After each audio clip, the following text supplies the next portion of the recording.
Hello guys, another day na naman. Ito, papasok sa work. 5 minutes lang. 5 minutes. Ma-delete na naman ako na ito. Walking distance. Pasok. Wala tayong pamasahe. Nagtitipid tayo ngayon.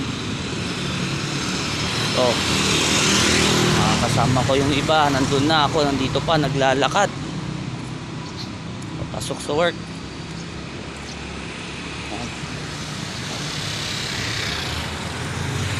Naman siguro mangyayari ngayon.